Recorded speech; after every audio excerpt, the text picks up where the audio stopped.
somewhere along the moss-draped bayous of southern Louisiana, in the brutal summer of 1872, 11 men died in their beds.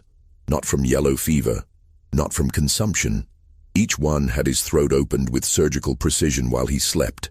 Their bodies discovered at dawn with expressions frozen between ecstasy and terror. All 11 were prominent members of the Knights of the White Camellia, the region's most feared chapter of the Ku Klux Klan. Local authorities documented the deaths as unrelated incidents spread across 4 parishes, filing reports that contradicted witness statements and physical evidence. The case was quietly closed within 6 months, all records sealed by order of the parish judge. But in the cramped quarters of the colored sections, in the back rooms of freedmen's churches, another story circulated, one that would be whispered for generations, never written down, never spoken aloud where white ears might hear. Tonight, that story can finally be told. Before we continue with the story of the woman they called La Veuve Noire, I need you to do something for me. Hit that subscribe button right now, because stories like this one, stories that were deliberately buried, that powerful men wanted forgotten, these are what we uncover on this channel. And tell me in the comments, what state are you listening from? Are you hearing this from Louisiana, from the Deep South? I want to know where our community is watching these forgotten histories come to light. The story begins not in 1872, but 4 years earlier, in the ashes of a war that had supposedly ended. St. Martin Parish in 1868 was a wound that refused to heal. The grand plantations that had once produced sugar and cotton by the ton now stood like rotting teeth against the Louisiana sky. Their fields returning to swamp, their manor houses occupied by federal troops or left to collapse under the weight of their own former glory. The town of Breaux Bridge served as the parish seat, a collection of weather-beaten buildings clustered around a courthouse that had changed flags 3 times in 7 years. The population had shifted in ways that terrified the old planter class. Nearly 4,000 former slaves now walked freely through streets where they'd once been forbidden even to make eye contact with white residents. They owned property, some of them. They voted, protected by the presence of Union soldiers and the Freedmen's Bureau. They testified in courts of law against white defendants, an inversion of the natural order so profound that many longtime residents spoke of it as a kind of apocalypse, the end of civilization itself. In response, the Knights of the White Camellia had emerged from the remnants of Confederate veteran societies and local militias. Unlike their more famous counterparts in other states, the Louisiana Knights prided themselves on a certain sophistication. They wore no hoods, burned no crosses. They were lawyers, merchants, former officers, plantation owners trying to salvage what remained of their holdings. They controlled the local courts, the sheriff's office, the parish council. They didn't need theatrics. They had power. Their tactics were surgical. A freedman who spoke too boldly in town might find his crops burned, his mule hamstrung, his credit at the general store suddenly revoked. A colored man who registered to vote might be visited at night by well-dressed gentlemen who explained quite reasonably why he should reconsider. Violence was saved for those who proved intractable, and even then it was calculated, designed to send a message without attracting federal intervention. The Knights met every Thursday evening in a back room of the Breaux Bridge Hotel, a 3-story establishment on Main Street owned by Harold Jessup, one of their founding members. 11 men comprised the inner circle, the decision-makers who determined which freedmen needed to be reminded of their place, which white Republicans needed to be encouraged to leave the parish, which federal sympathizers required more aggressive persuasion. Into this powder keg walked a woman who called herself Celeste Dufresne. She appeared in Breaux Bridge on a Tuesday morning in late April, stepping off the steamboat from New Orleans with a single trunk and a parasol of black silk. She was perhaps 30 years old, though her face held a quality that made age difficult to determine. Not young, not old, but somehow outside the normal progression of years. Her skin was the color of café au lait, that ambiguous shade that in Louisiana could mean anything from Creole aristocracy to mixed parentage of a dozen different origins. She wore mourning clothes of expensive cut, the kind of garments that required a skilled seamstress and fine fabric, suggesting means and status. She took a room at the Bro Bridge Hotel, paying a month in advance with gold coins that she counted out one by one onto Harold Jessup's front desk. Her French was flawless, her English spoken with a Parisian accent that fascinated the locals. She claimed to be the widow of a French merchant who had died in New Orleans during the yellow fever outbreak of the previous summer. She was, she said, looking to purchase property in the parish, perhaps a small house with land where she might live quietly, away from the disease and chaos of the city. The story was plausible enough. New Orleans had indeed suffered a devastating epidemic. French merchants did business throughout Louisiana. Well-bred Creole widows often sought refuge in smaller communities. And there was something about Celeste Dufresne that discouraged close questioning. A dignity, a self-possession that suggested she was accustomed to being treated with respect. She attended Mass at St. Bernard Catholic Church every Sunday morning, sitting in the section reserved for Creole families of standing. She took her meals in the hotel dining room, always alone, reading French novels or writing letters in a neat, precise hand. She walked through town in the afternoons, parasol shading her face, nodding politely to those she passed but initiating no conversations. She seemed to have no interest in the racial tensions that consumed the parish, no political opinions, no connections to either the freedmen's community or the federal authorities. Within 2 weeks, she had caught the attention of every man on the Knights Council. It started innocently enough. Thomas Broussard, who owned 1,500 acres of struggling cotton fields east of town, encountered her outside the general store on a Wednesday afternoon. She was examining a bolt of fabric, her gloved hands moving over the material with a practiced touch. He offered his assistance. He knew the merchant, he said, could ensure she received a fair price. She smiled at him, a smile that seemed to hold both gratitude and a hint of amusement, as if she found his chivalry charming but unnecessary. They spoke for perhaps 10 minutes, during which she mentioned her difficulties in finding suitable property, her unfamiliarity with the region, her reliance on the kindness of strangers in this difficult time of mourning. Broussard found himself thinking about her for the rest of the day. There was something magnetic about her, a quality he couldn't quite name. It wasn't simply beauty, though she was undeniably attractive. It was a kind of focused attention, as if when she looked at you, you became the only person in the world who mattered.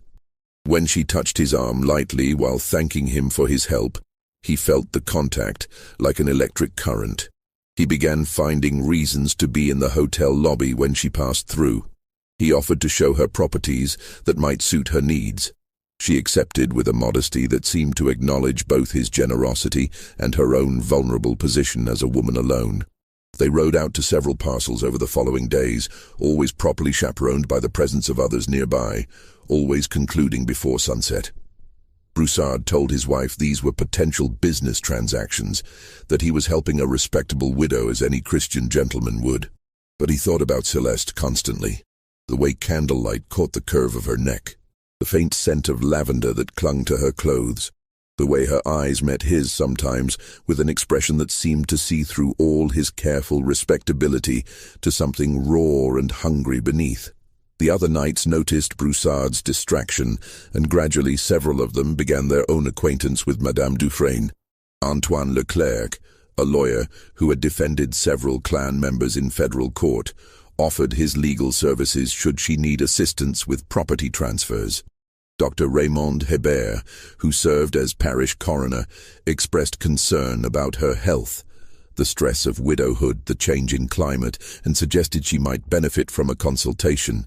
Eugene Fontenot, who ran the largest dry goods store in the parish, extended a generous line of credit for any household items she might need once she found her home. Celeste accepted each offer with the same gracious reserve, never seeming to encourage attention, yet somehow making each man feel that he alone understood her situation, that he alone could provide what she needed. She was, they told themselves, a respectable woman in difficult circumstances. Their interest was purely chivalrous. The fact that she occupied their thoughts, that they invented reasons to visit the hotel, that they found themselves making comparisons between her refined manner and their wives' provincial ways. These were simply natural responses to an exceptional woman. By June, the dynamic within the night's Thursday meetings had subtly shifted. The 11 men who had always worked together with military precision now engaged in small rivalries, subtle competitions for status and standing. Broussard mentioned his afternoon drives with Madame Dufresne. Leclerc countered with his legal consultations. Hebert spoke of her delicate constitution, her need for a physician's regular attention.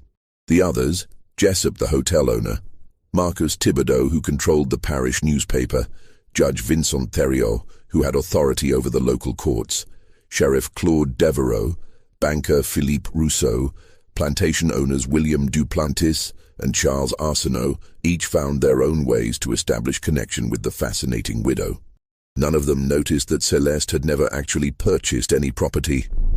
None of them questioned why a woman supposedly fleeing New Orleans would choose Breaux Bridge, a violent backwater torn apart by racial conflict. None of them wondered why, for a grieving widow, she seemed remarkably composed, never weeping, never speaking of her lost husband except in the vaguest terms. And none of them knew that late at night, after the hotel grew quiet, Celeste Dufresne sat at the small desk in her room and added notes to a leather-bound journal, recording each man's habits, his vulnerabilities, his secrets, his sins, recording where he lived, who guarded his house, whether his wife slept soundly, whether he kept weapons near his bed, recording everything she would need to know when the time came to collect her debts. Because Celeste Dufresne, if that was even her real name, had not come to Breaux Bridge to purchase property, or to mourn a husband, or to escape yellow fever. She had come for a very specific purpose, one that required patience, planning, and a willingness to use every weapon at her disposal. She had come to kill 11 men. The first death occurred on July 19, 1872, during the worst heat wave anyone in St. Martin Parish could remember. Thomas Broussard's body was discovered by his wife at dawn. He lay in their bed in the plantation house he'd inherited from his father, his throat opened from ear to ear with such force that the cut had nearly reached his spine. The sheets beneath him were soaked through with blood, as was the mattress, as was the floor beside the bed. The violence of the wound contrasted sharply with the peacefulness of his face. His eyes were closed, his features relaxed, his hands resting at his sides as if he'd simply drifted off to sleep and never awakened. Mrs. Broussard's screams brought the household staff running. Among them was an elderly colored woman named Esther, who had served the family since before the war, first as a slave, now as a paid servant. Years later, in testimony that would never make it into official records, Esther would describe what she saw when she entered that bedroom. Not just the body, not just the blood, but something else that made no sense, and that she immediately understood she should never speak of to white authorities. There were 2 wine glasses on the bedside table, both empty. The room smelled of lavender and something else, something sweet and organic that Esther couldn't identify. Mr. Broussard wore only his nightshirt, which was rucked up around his thighs. The bedclothes were disturbed in a pattern that suggested vigorous activity before death. And though Mrs. Broussard had been sleeping in an adjacent bedroom, she suffered from insomnia and often took separate quarters to avoid disturbing her husband. There was clear evidence that Broussard had not been alone when he died. Sheriff Devereux arrived within the hour, along with Dr. Hebert. They examined the scene, questioned the servants, and established what would become the official narrative. Thomas Broussard had been murdered by an intruder, likely a freedman with a grudge, who had crept into the house during the night and cut his throat while he slept. The lack of signs of struggle suggested the killer had been swift and skilled. The fact that nothing had been stolen indicated this was personal, not robbery. Perhaps, the sheriff speculated, it was retaliation for one of the many reminders the Knights had delivered to uppity-colored folks in recent months. But Esther, cleaning the room after the body had been removed, found something the white men had missed or chosen to ignore. Caught in the floorboards near the bed was a single long hair, dark and lustrous, too fine to belong to Mrs. Broussard. and when she stripped the sheets, she found them stained with more than just blood. There were other fluids present, evidence of activities that respectable people didn't discuss, but that every woman recognized. She said nothing. She burned the sheets, as Mrs. Broussard instructed. She swept the floor clean, scrubbed the bloodstains, opened windows to air out the smell of death and secrets. And when the other servants asked her what she'd seen, she told them only what would keep them safe, that Mr. Broussard had been killed by an intruder, that the sheriff was investigating, that they should all be careful not to go out alone at night. But in the colored section of town, among people who had learned to see what white folks refused to acknowledge, a different story began to circulate.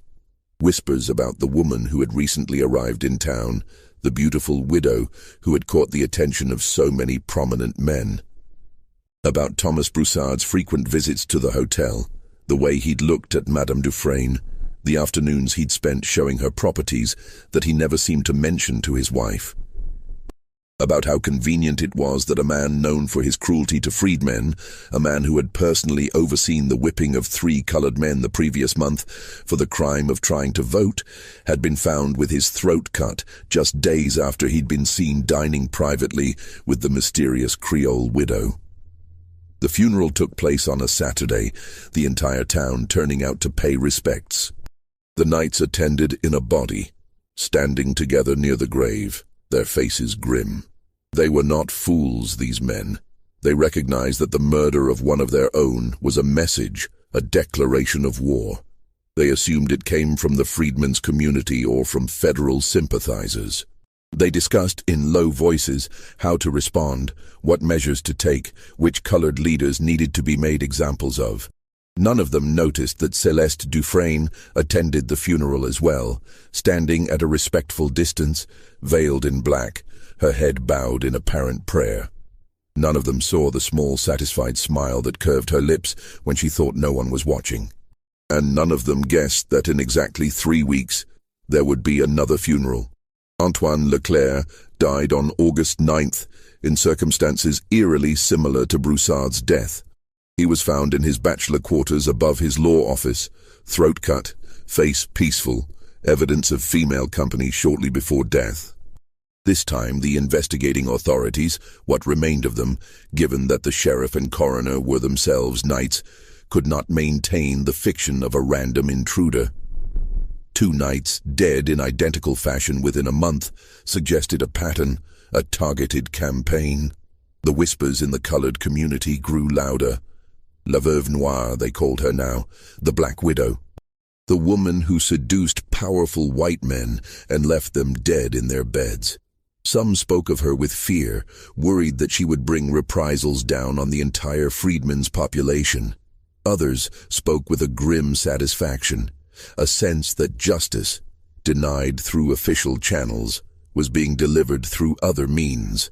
Because the thing that white authorities refused to acknowledge, the thing that every colored person in St. Martin Parish knew without needing to be told, was that Celeste Dufresne had not chosen her victims randomly.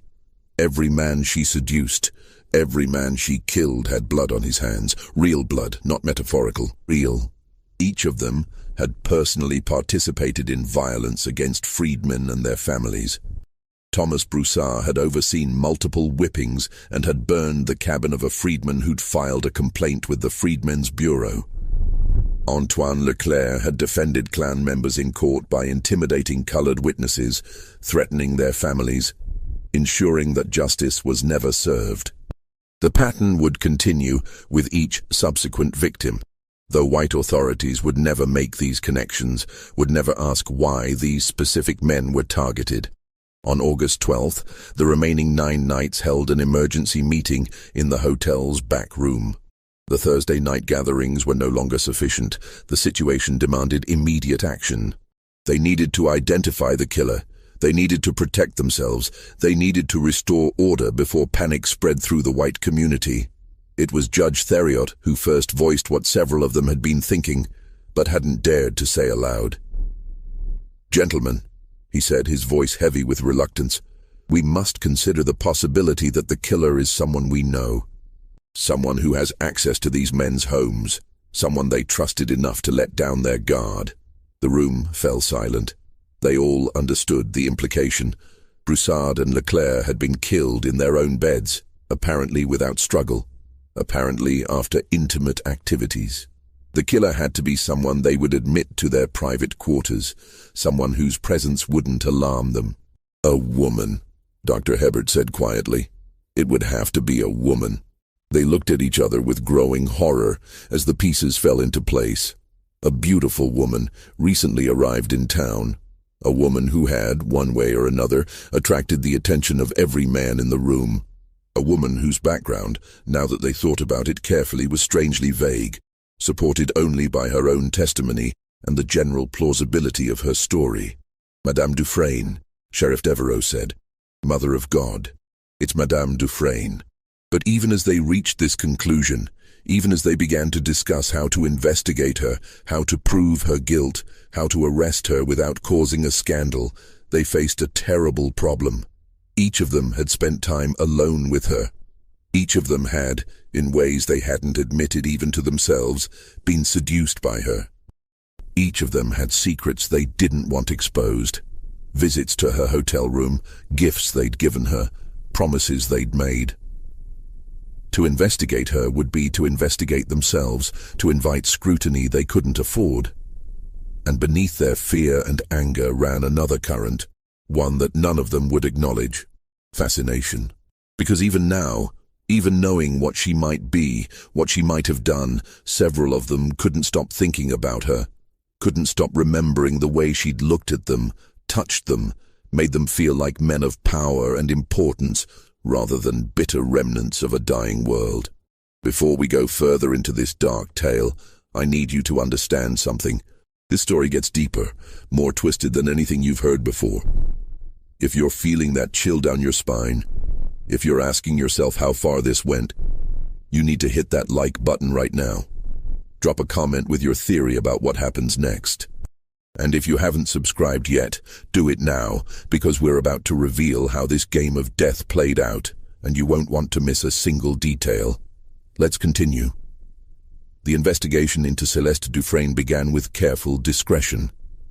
Judge Theriot used his authority to quietly request information from New Orleans, sending telegrams to police contacts and courthouse clerks, asking about a Creole widow named Dufresne, whose husband had supposedly died in the yellow fever outbreak. The responses when they came were troubling. No merchant named Dufresne had died in New Orleans during the epidemic. No death certificate existed for anyone matching that description. The address Celeste had provided as her New Orleans residence was a boarding house whose owner had no recollection of anyone named Dufresne. It was as if the woman had materialized from thin air, her entire past a fabrication. Sheriff Devereaux, meanwhile, began discreetly questioning hotel staff and local shopkeepers. What he learned painted a portrait of a woman who was simultaneously everywhere and nowhere. She kept regular hours, attended church, purchased normal household items, but no one could say they really knew her. She had no friends, no confidants, no visitors except the various knights who had called on her. Her room was always neat, her behavior always proper, but there was something about her that people found difficult to describe. Not threatening exactly, but unsettling in a way they couldn't articulate. The colored servants at the hotel proved more informative, though only when questioned privately and with assurances of protection. A housemaid named Rachel reported that Madame Dufresne's room contained no personal effects beyond basic necessities, no photographs, no letters, no mementos of a deceased husband. Just clothes, toiletries, and a locked trunk that she never saw opened. The room always smelled of lavender, even when Madame wasn't present, as if she'd infused the very walls with her scent. More tellingly, Rachel had twice seen Madame Dufresne return to the hotel very late at night, well after midnight, entering through a side door and moving through the hallways like a shadow. On both occasions, she'd been carrying what looked like a leather medical bag, though what business a widow would have with such items, Rachel couldn't imagine. While the investigation proceeded, the knights implemented security measures. Those with families sent them to relatives in other parishes, claiming business necessities. Those who lived alone hired guards, former Confederate soldiers who patrolled their properties at night. They varied their routines, changed their locks, kept loaded pistols within reach. They stopped going out after dark unless in groups. They treated every sound, every shadow with suspicion, and they waited for the next death, because they all understood with grim certainty that it was coming. Dr. Raymond Hebert was the third to die, found in his medical office on August 27th with his throat cut and his body arranged on his own examination table. The circumstances were nearly identical, evidence of female company, wine glasses present, that same peaceful expression contradicting the violence of his death. But this murder included a new element that sent ice through the survivor's veins. Pinned to Dr. Hebert's chest with a surgical pin was a small piece of paper. On it, written in an elegant hand, were two words: "Remember Baton Rouge." The Knights understood immediately what the message meant, though the local authorities and newspapers never would. In March of 1868, Dr. Hebert had traveled to Baton Rouge to testify in a federal inquiry into Klan violence. A colored woman named Sarah Boudreaux had accused several white men, including Knights from St. Martin Parish, of attacking her husband and burning their home. Dr. Hebert had testified that Sarah's husband had died not from injuries inflicted by the attackers, but from pre-existing health conditions, a lie that had helped the accused men go free. 3 months later, Sarah Boudreaux had been found dead in a rooming house in New Orleans, her throat cut, the crime officially attributed to robbery, though nothing had been taken. The note made clear that Celeste knew about this incident. More than that, it suggested a connection to it, a personal investment in seeing Dr. Hebert punished for his role. But how could she know? How could a Creole widow from New Orleans have such detailed knowledge of Klan activities in Baton Rouge 4 years earlier? The answer came from an unexpected source. Judge Theriot, reviewing old newspaper reports and court documents, discovered that Sarah Boudreaux had not been alone when she died. She'd had a daughter, approximately 12 years old at the time, who had disappeared after her mother's murder. No record existed of what became of the girl. She'd simply vanished into the chaos of post-war Louisiana, one more displaced child among thousands. The judge brought this information to the Knights' next meeting, held in Jessup's hotel on a Tuesday night, moved from their usual Thursday schedule in an attempt to break any predictable pattern. He laid out the timeline. Sarah Boudreaux murdered in 1868, her daughter disappeared, and now, 4 years later, a mysterious woman appears in Breaux Bridge and begins systematically killing the men responsible for that murder and for the broader campaign of terror against freedmen. "She's the daughter," Jessup said, his voice barely above a whisper. "Mother of God, she's Sarah Boudreaux's daughter. Come back for revenge." But that theory had problems. Celeste appeared to be in her 30s, far too old to be the girl who had disappeared in 1868. Unless her entire appearance was a carefully constructed fiction, her age and background and identity all lies designed to gain access to her targets. Unless she'd spent 4 years planning this campaign, learning who had been responsible, tracking them to their current locations, preparing herself for the role she needed to play. The racial implications of the theory troubled them even more deeply. If Celeste was Sarah Boudreaux's daughter, she was colored, despite her light skin and refined manner. She had passed as Creole, as white enough to move through their society without suspicion. Every man she'd seduced had committed what Louisiana law still considered miscegenation, a crime and a moral stain. The scandal would destroy them, even if they survived her revenge. "We need to take her now," Sheriff Devereaux said. "Tonight. Arrest her before she kills again." But Judge Theriot shook his head. "On what charge?" "We have no proof. The notes can't be used as evidence without revealing what they reference. Our own investigation is compromised because we've all been involved with her. Any trial would expose everything we've tried to conceal." "Then we don't have a trial," Marcus Thibodeau said quietly. The newspaper editor had been silent until now, but his meaning was clear. We handle this the way we've handled other problems. Quietly, permanently. The suggestion hung in the air like smoke. They were discussing murder, lynching, the extrajudicial killing of a woman who had not been convicted of any crime. It was exactly what they'd done to countless freedmen over the years. It was what they'd done to Sarah Boudreau herself. The irony was not lost on any of them, but their fear overrode any moral qualms. They voted, as they always did on important matters. 9 men remained in the night's inner circle. 9 hands raised in agreement. They would kill Celeste Dufresne before she could kill again. But as they made their plans, none of them noticed that the hotel's serving girl, a young colored woman named Marie, who had been clearing glasses in the hallway, had heard every word through the meeting room's thin walls. And none of them saw her slip away into the night, moving quickly toward the colored section of town, toward a small church where certain people gathered.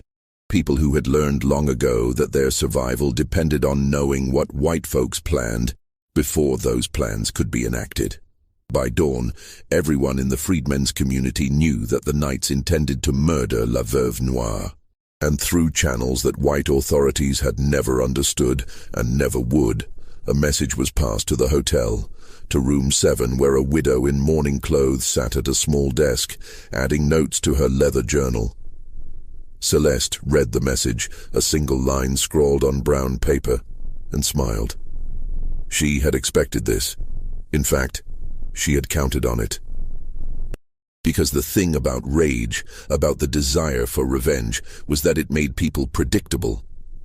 The Knights thought they were hunting her, but they'd failed to understand a crucial truth. She'd been hunting them from the moment she arrived, and the hunt was far from over. She packed her few belongings into her trunk, settling her account with the hotel desk clerk by mid-morning. She told him she'd received word of business requiring her return to New Orleans, thanked him for his hospitality, and arranged for her trunk to be taken to the steamboat dock. By noon, Celeste Dufresne had left Breaux Bridge, boarding a steamboat headed south. The Knights, when they learned of her departure that evening, felt a mixture of relief and frustration. She'd escaped, but at least she was gone. At least the killings would stop. They had no way of knowing that the woman on the steamboat was not Celeste at all, but a freed woman named Charlotte, who bore a passing resemblance, and who wore borrowed clothes and a heavy veil. They had no way of knowing that the real Celeste had never left the parish, that she'd moved instead into the colored section of town, into a small house behind the freedmen's church, where she was welcomed as a sister, as an avenger, as the instrument of justice that the law had denied them. And they had no way of knowing that the murders, far from ending, were about to escalate. Eugene Fontenot died on September 3rd, not in his bed, but on the road between his dry goods store and his home. He was found in his wagon at dawn, throat cut, his horse grazing peacefully nearby. The placement of the body suggested he'd been traveling with someone, a companion who had waited until they were alone on a stretch of dark road before striking. A companion he'd trusted enough to let sit beside him in the darkness. The note pinned to his chest read, "Remember the Fontenot store fire." In November of 1869, 3 freedmen had tried to open a competing general store in Breaux Bridge, offering credit terms to colored customers that Fontenot's establishment refused. Within a week, the new store had burned to the ground. The 3 men had fled the parish, their families with them, and no investigation had ever been conducted.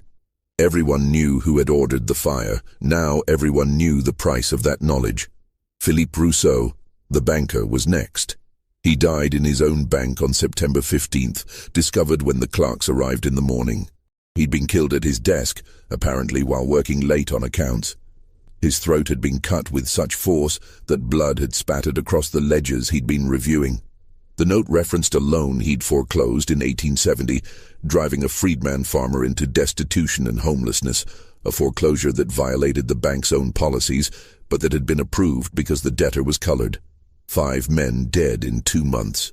The pattern was unmistakable now, not just to the Knights but to the entire parish. Someone was systematically executing the most powerful men in St. Martin Parish.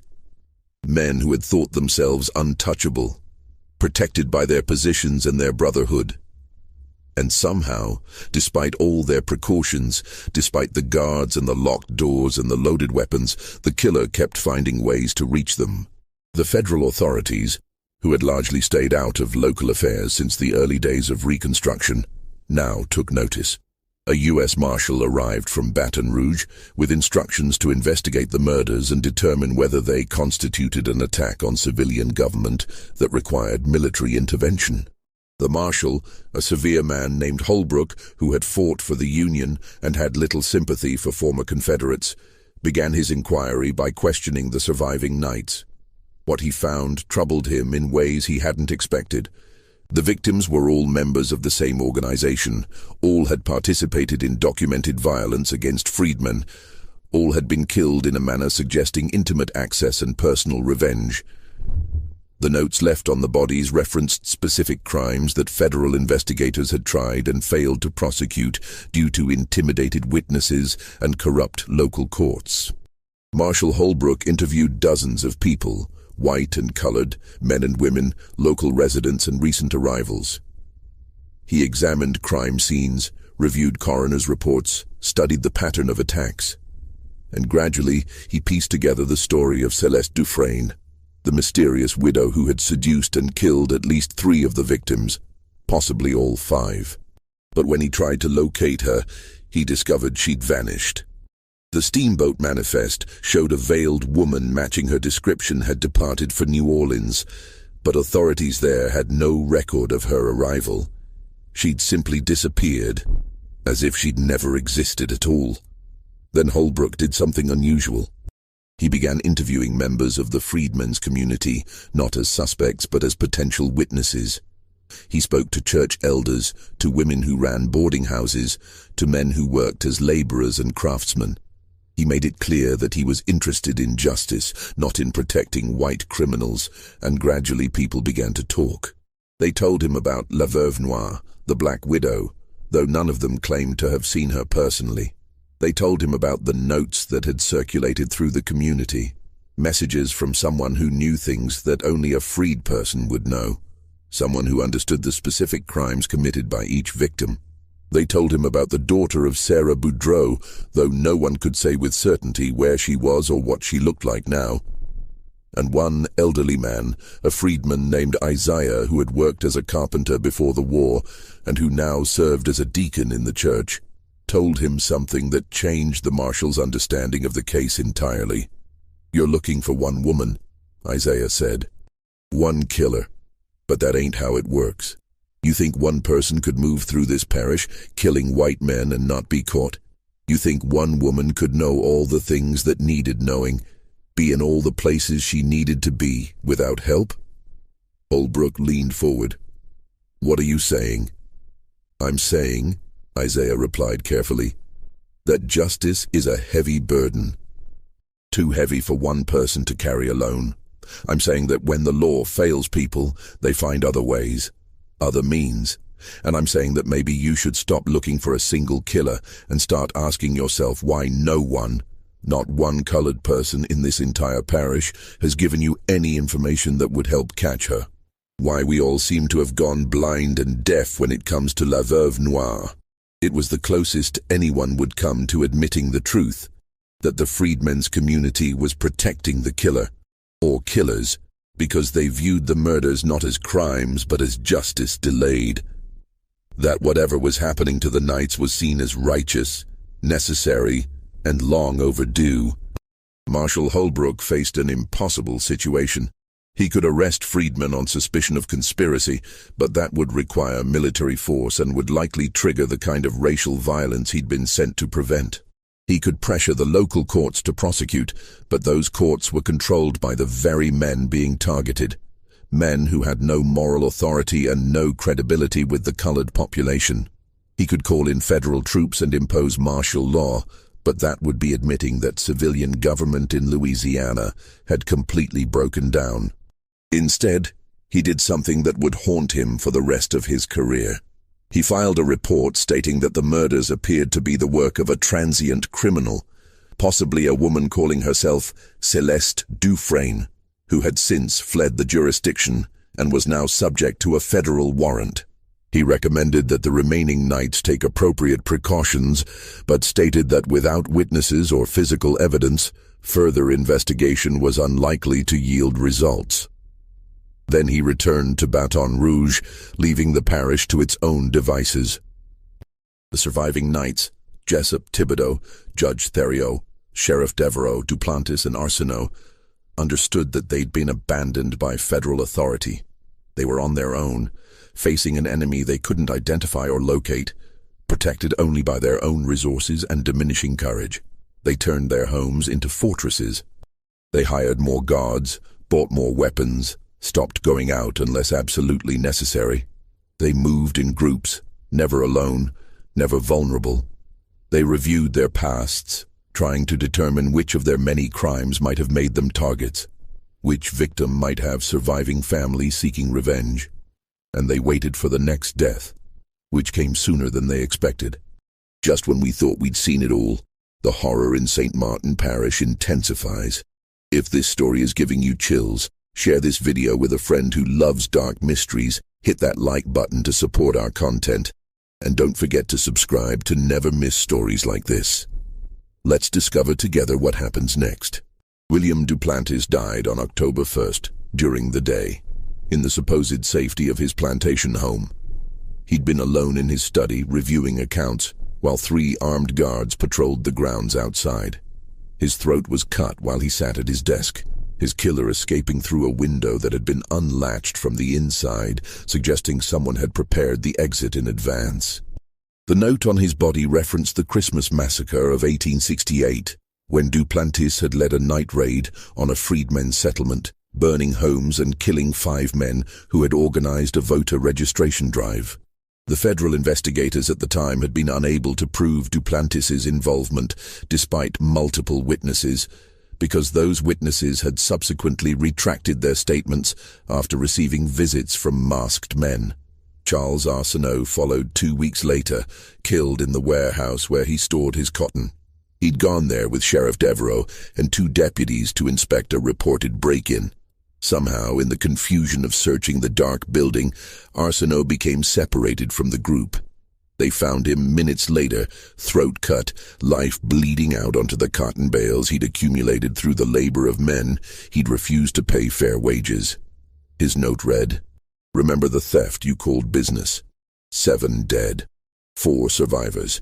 And the remaining knights were starting to crack under the pressure. Marcus Thibodeau stopped publishing his newspaper, claiming illness but actually barricading himself in his home, drinking heavily, jumping at every sound.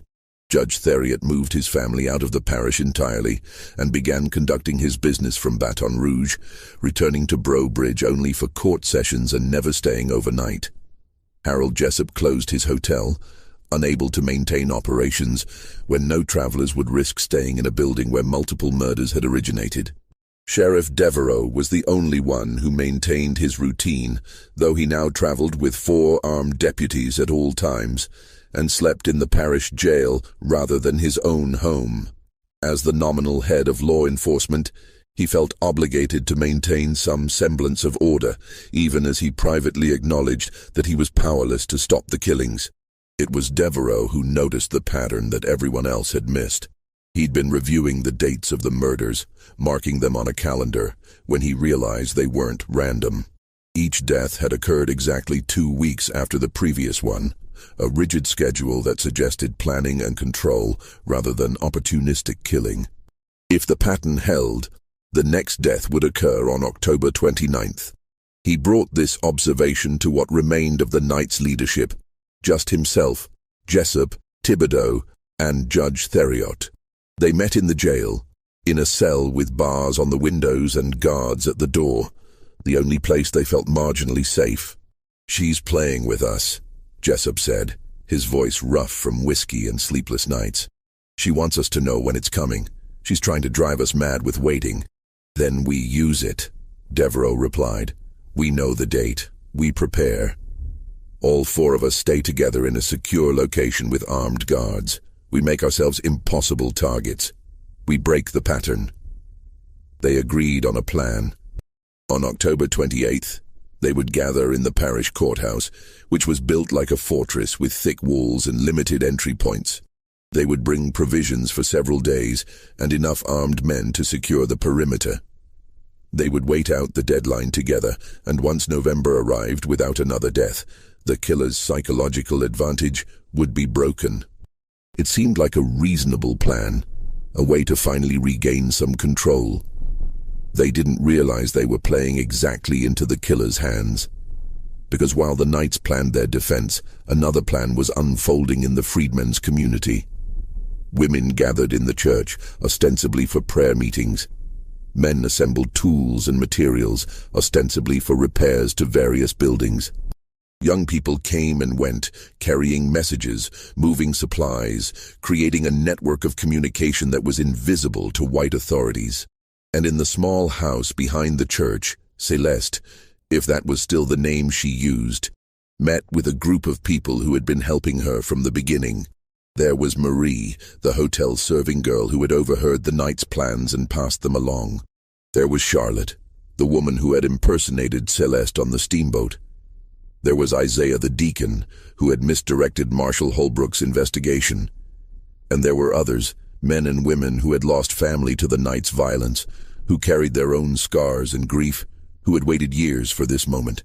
They think they're going to fort up in the courthouse, Celeste said. They think they can wait us out. They don't understand that this was never about timing or opportunity. This was always about justice. And justice doesn't stop just because they hide behind walls. She unfolded a map of Bro Bridge, marking locations and routes. The courthouse has one weakness they've forgotten about.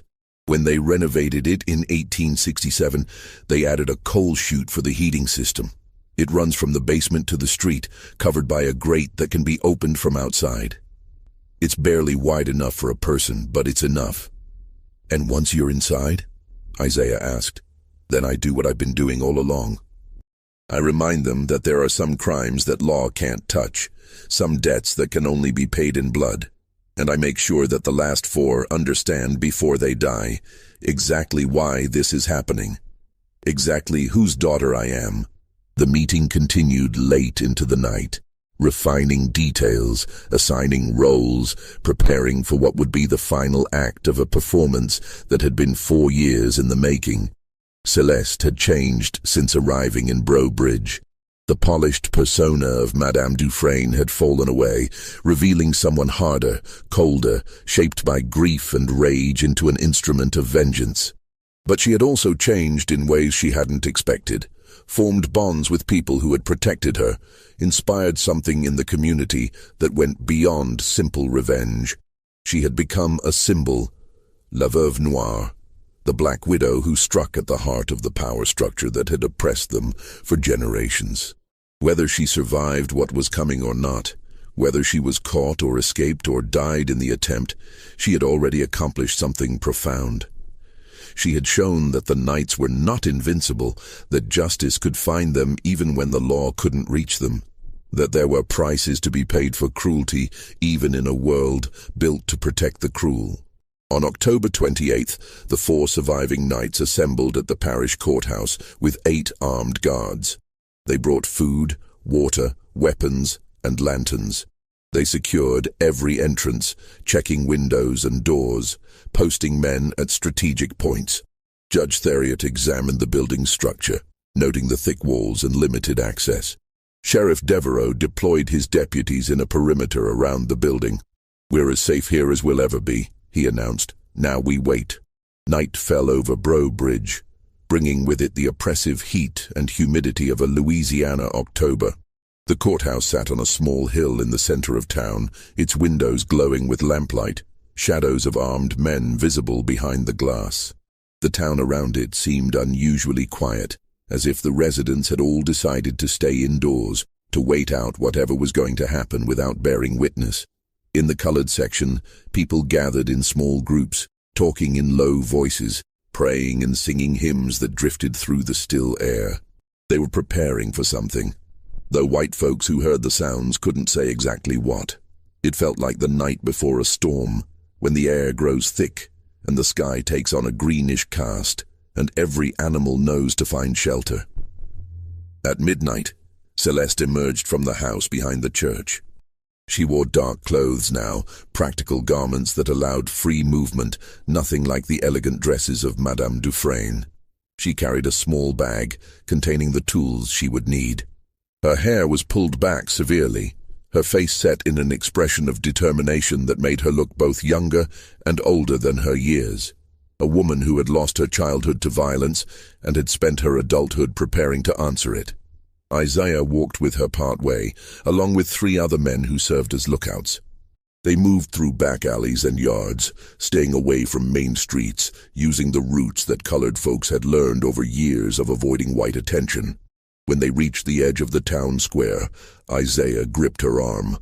"You don't have to do this," he said. "You've already done more than anyone could ask. You've shown them they're not above justice. Let that be enough." Celeste looked at him with eyes that held no mercy, no forgiveness, no doubt. "My mother died begging them for mercy.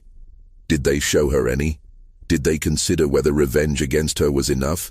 Or did they take everything? Her husband, her home, her life, her daughter's future? This ends when they're all dead, Isaiah, not before." She pulled away and moved into the darkness, toward the courthouse that loomed against the night sky, like a monument to the very injustice she'd spent 4 years trying to correct. The coal chute grate came off with surprising ease, as if someone had loosened the bolts in advance. Celeste slipped through the opening, dropping silently into the courthouse basement. The space was dark, filled with stored furniture and old records, the air thick with dust and coal residue. She waited, letting her eyes adjust, listening for any indication that her entry had been detected. Nothing. The guards were all focused on the main entrances, on the obvious points of access. No one was thinking about a coal chute that had barely been used since the renovation.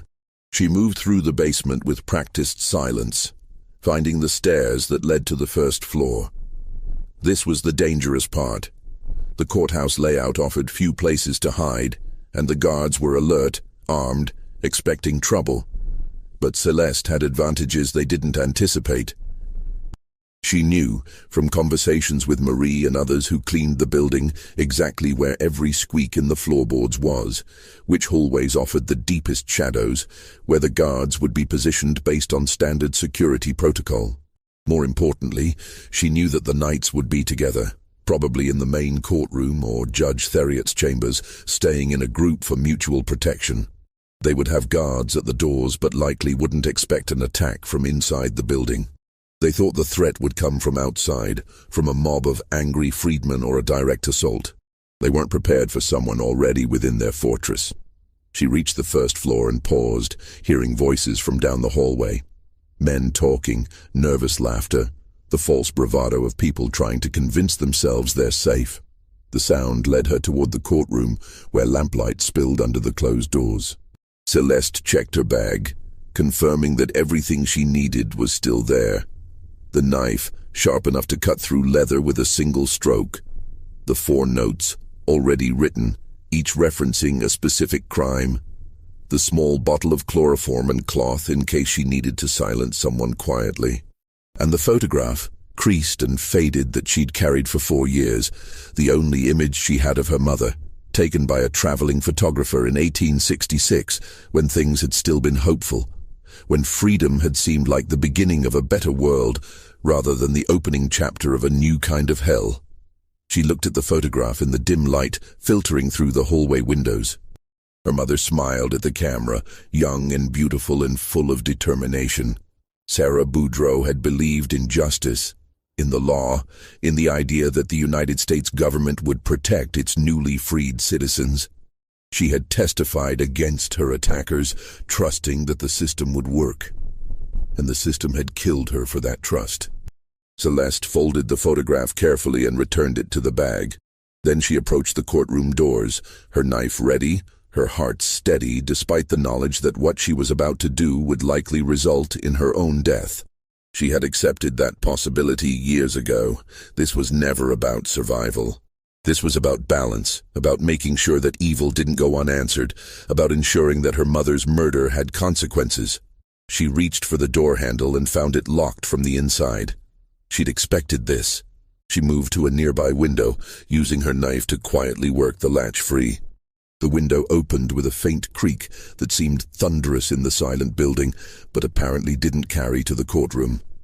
She slipped through, entering a small clerk's office that connected to the main chamber through an interior door. This door was unlocked. She opened it just enough to see inside. The 4 knights sat around the judge's bench, weapons at hand.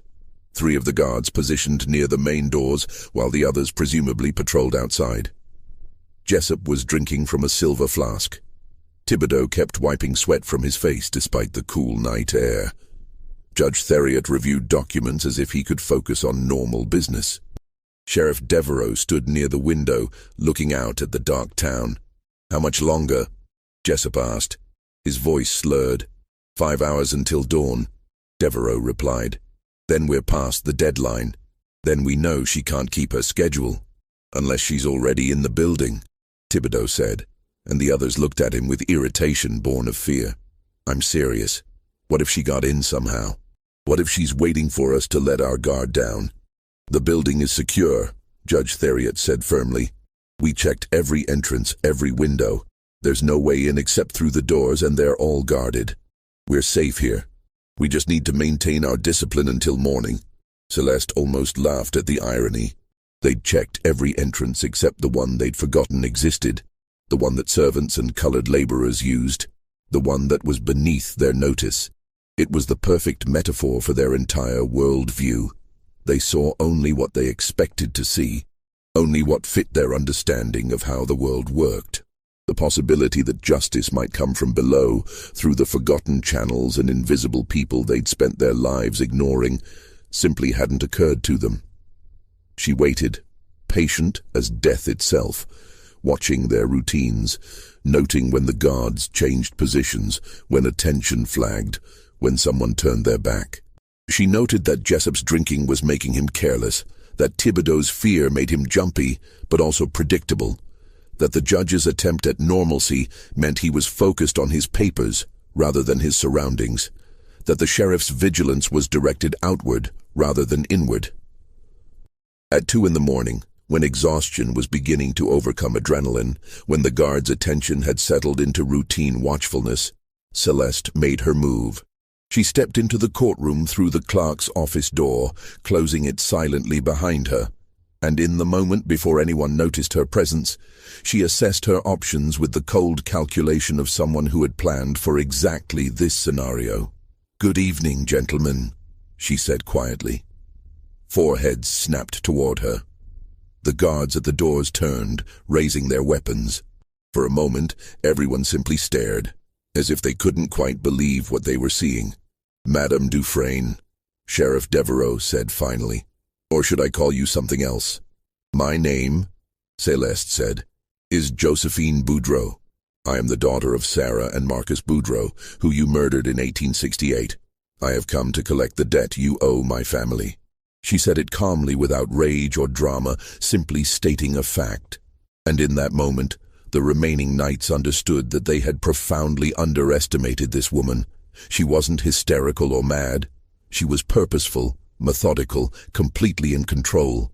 She had walked into their stronghold, past their guards, into the heart of their defensive position, and she stood before them unarmed and unafraid because she had already won. Whether she killed them tonight or not, whether she escaped or was captured, she had already accomplished what she'd set out to do. She had made them afraid. She had shown them that justice, delayed or denied, would eventually find them. "Guards," Judge Theriot said, "arrest her. Take her into custody." But the guards hesitated. Something about the woman before them, about her absolute certainty and lack of fear, made them reluctant to approach. She looked like she might explode if touched, like she might transform into something more dangerous than she already appeared. "You can try to take me," Josephine said. "You can shoot me, arrest me, drag me to a cell. But before you do, you should know something. I'm not alone. I never have been." Every person in the colored section of this town knows where you are tonight. They know what I'm doing. And if I don't walk out of this courthouse alive, if I don't give the signal that everything went according to plan, they have instructions to burn this building to the ground with all of you inside it. It was a lie, though not a complete one. The freedmen's community did know where she was, and they would certainly riot if she was killed. But Josephine had given no such instructions, had in fact told Isaiah to keep everyone away from the courthouse, to let her face the consequences of her actions alone. But the Knights didn't know that. They only knew that the colored population of Breaux Bridge significantly outnumbered the whites, that racial violence could spread like wildfire, that they were cornered in a building that could easily become a tomb. "What do you want?" Sheriff Devereaux asked. "I want you to understand why you're going to die," Josephine replied. "I want you to know that this isn't random violence or criminal insanity. This is justice, imperfect, delayed outside the law because the law failed us, but justice nonetheless." And then, in a voice that carried no emotion but held absolute conviction, she recounted every crime. Every attack, every murder, every act of terror that these 4 men and their dead companions had committed. She named victims, described incidents, cited dates and locations with the precision of a court document. She had spent 4 years compiling this information, confirming every detail, ensuring that when this moment came, there could be no denial, no evasion, no claim of mistaken identity. The Knights listened with growing horror as she laid out the full extent of their guilt. Individually, each man had known about some of the crimes, but hearing them all together, spoken aloud in chronological order, created a picture of systematic terror that was almost overwhelming in its cruelty. They had done this. They had created this mountain of suffering, of destroyed lives and murdered innocents and shattered families. And they had never faced any consequences, had never even been forced to acknowledge what they'd done. Until now. "You're confessing," Judge Theriot said, desperately trying to regain some sense of control. "Everything you've just said is a confession to multiple murders. We have witnesses. These guards heard every word." Josephine smiled. "Then arrest me, put me on trial. Let me testify in court about everything I've just said. Let me call witnesses from the freedmen's community. Let me introduce evidence about every crime these men committed. Let's have a public trial where all of this comes to light. I'm certain the federal authorities in Baton Rouge would be very interested." The judge fell silent. A public trial would destroy them even if she was convicted. The scandal would be complete and permanent, and there was a real possibility that sympathetic northern newspapers would take up her case, that she would become a cause célèbre, that the trial would expose the entire apparatus of terror that had ruled Louisiana since the end of the war. "What do you want?" Devereaux asked again. "I want what everyone wants," Josephine said. "I want justice. But since the law won't provide it, I'll have to settle for balance. 7 of you are dead. 4 remain. I'll make you an offer, though I don't expect you to accept it. You can turn yourselves in to federal authorities. You can confess your crimes publicly. You can face trial in prison and the destruction of your reputations, or you can refuse and take your chances against me. Those are your only options." "And if we arrest you right now?" Jessup asked. "If we hang you tonight and claim you attacked us, then you'll have to explain to Marshal Holbrook why you executed a woman without trial, in secret, in the middle of the night. You'll have to face the investigation and the scrutiny and the questions about why she targeted you specifically. You'll have to risk federal troops coming in and imposing martial law. And you'll have to live with the knowledge that the freedmen's community will eventually take their own revenge, one way or another, now or 10 years from now. Is that a risk you want to take?" The standoff stretched on, seconds turning into minutes, tension building until the air itself seemed to vibrate with it. And then, unexpectedly, Judge Theriot laughed, a bitter, exhausted sound. "She's right," he said. "We have no good options. We never did. The moment we started down this path, The moment we decided that law didn't apply to us, we guaranteed this ending. Maybe not this specific ending, but something like it. Justice delayed, she calls it. Maybe she's right. Maybe this is just the bill finally coming due. He stood, moving slowly, as if every year of his age had suddenly caught up with him at once. I won't confess. I won't turn myself in. I don't have that kind of courage. But I won't fight you anymore either. I'm done. If you want to kill me, kill me. If you want to let me live in fear for however long I have left, do that. I don't care anymore. I'm just tired. It wasn't surrender exactly. It was something more like exhaustion, the collapse of will that comes when someone finally acknowledges that they've been beaten. The other 3 knights looked at him with a mixture of contempt and envy. Contempt for his weakness, envy for his honesty. I'm not ready to die, Sheriff Devereaux said, and I'm not ready to give up. He drew his pistol, aiming it at Josephine. You're under arrest for the murders of 7 men. You'll be taken into custody, tried, and hanged. That's how this ends. But before he could take another step, before the situation could escalate into violence, a new sound filled the courthouse. It was singing, dozens of voices raised together, coming from outside the building. The guards at the windows called out in alarm.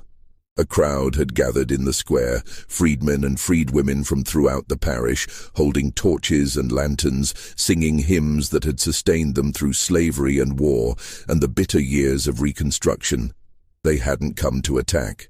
They had come to bear witness, to ensure that whatever happened in the courthouse tonight would be seen and remembered, to make it clear that Josephine Boudreaux did not stand alone. They had come to reclaim the courthouse that represented law and justice, to surround it with their presence and their voices and their refusal to remain invisible any longer. Sheriff Devereaux lowered his weapon, understanding that the situation had spiraled beyond his control. He couldn't shoot Josephine without triggering a riot. He couldn't arrest her without fighting through a crowd of witnesses. He couldn't make her disappear without ensuring that the story would spread across the entire state, that federal intervention would become inevitable. He was defeated, and he knew it. Dawn broke over Breaux Bridge on October 29th, finding the courthouse still surrounded by freedmen who had maintained their vigil through the night. Inside, the confrontation had resolved itself not through violence, but through a strange negotiation that satisfied no one and yet somehow ended the immediate crisis. Josephine Boudreaux walked out of the courthouse at sunrise, past the guards who made no move to stop her, through the crowd that parted respectfully to let her pass. She had not killed the remaining knights, though she had come prepared to do so. Instead, she had accepted something more valuable than revenge: acknowledgement. Judge Theriot had written out a full confession, documenting every crime committed by the Knights of the White Camellia in St. Martin Parish, signed and dated and witnessed by his fellow knights. The document would never be filed in any court, would never be used as evidence in any official proceeding.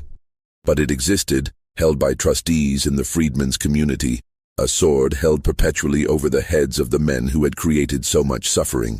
In exchange, Josephine agreed to leave Louisiana and never return. She agreed not to kill the remaining knights unless they resumed their campaign of terror, at which point the agreement would be void. She agreed to disappear, to become a ghost like the mysterious Celeste Dufresne, to let the story become legend rather than documented fact. It wasn't justice, not really. 3 men who deserved to hang would live out their natural lives, unpunished by law, known to their community as monsters, but protected by their wealth and connections. But it was something. It was acknowledgement of guilt, recognition of crime, a permanent reminder that their actions had consequences even when the law looked away. The 4 surviving knights never recovered from that night. Judge Theriot resigned his position and moved to Texas, dying 2 years later from drink and despair. Sheriff Devereaux lost his re-election campaign, defeated by a coalition of freedmen and progressive whites who finally had the courage to vote against him. Harold Jessup sold his hotel and left the state. Marcus Thibodeau continued publishing his newspaper, but never regained his influence. his editorials increasingly bitter and disconnected from the reality around him. The Ku Klux Klan's power in St. Martin Parish broke that autumn. Without its leadership, without the certainty that violence would go unpunished, the organization fragmented and faded. Reconstruction continued, imperfectly and incompletely, but the specific reign of terror that had defined the post-war years finally ended. And Josephine Boudreau, who had spent 4 years as an instrument of vengeance, disappeared into history. Some claimed she went to Mexico, others to Canada, still others to France. The truth was simpler and more practical. She moved to New York, changed her name again, and spent the rest of her life working with organizations that supported freedmen's rights, using her experience and intelligence to help others navigate the treacherous landscape of post-war America. She never spoke publicly about what had happened in Breaux Bridge. She never wrote a memoir or gave interviews or sought recognition for what she'd done. She lived quietly, modestly, until her death in 1903 at the age of 47, and was buried in an unmarked grave in Brooklyn. But in Louisiana, in the colored communities of the Bayou parishes, the story of La Veuve Noire was passed down through generations. It became part of the secret history of Reconstruction, the stories that freedmen told each other about resistance and survival, and the ways that ordinary people fought back against extraordinary oppression. The details changed over time, became embellished or simplified, merged with other stories of vengeance and justice. But the core remained constant. A woman whose family was destroyed by the Klan had taken revenge, had killed the killers, had shown that even the most powerful men were vulnerable to consequences. Historians would later debate whether Josephine Boudreau really existed, whether any of the story was true. Official records of the murders existed, but they attributed the crimes to an unknown assailant, never caught, identity never confirmed. The confession signed by Judge Theriot was never found, though references to it appeared in oral histories collected in the 1930s. Celeste Dufresne left no trace in New Orleans records, suggesting she was either a fabrication or had used such deep cover that her true identity couldn't be recovered. But the absence of documentation doesn't mean absence of truth. In a time when so much violence was carefully erased from official records, when so many crimes went unacknowledged and unpunished, when justice for freedmen existed only in theory, stories like La Veuve Noire served a crucial purpose. They reminded people that resistance was possible, that the powerful were not invincible, that patience and planning and courage could accomplish what law and government could not. And sometimes, in the quiet hours of the night, in the places where memory runs deeper than written history, you can still hear an old truth being passed from grandmother to grandchild, from elder to youth. There are debts that law cannot settle. There are crimes that courts cannot punish. There are injustices so profound that they demand answer outside the bounds of civilized society. And when those moments come, when the choice is between accepting oppression or fighting back through whatever means available, ordinary people sometimes find extraordinary courage. 7 men died in the summer and autumn of 1872, their throats cut, their crimes finally answered. 4 survived but never recovered. And somewhere in the shadows of history, a woman named Josephine Boudreau found a measure of peace, knowing that her mother's murder had been avenged, that the men responsible had finally paid a price, that justice, imperfect and bloody and outside the law, had been served. What do you think of this story? Could something like this have really happened in Reconstruction, Louisiana? Do you believe that revenge can ever equal justice? Or does it just perpetuate the cycle of violence? Leave your comment below. I read every single one, and I want to know what you think. If you made it this far, if this story moved you or terrified you or made you think about the hidden costs of history, subscribe to this channel and hit that notification bell. Share this video with someone who appreciates dark true crime and forgotten history. These stories matter, these voices deserve to be heard, and together we can make sure they're never forgotten. Thank you for listening, and I'll see you in the next one.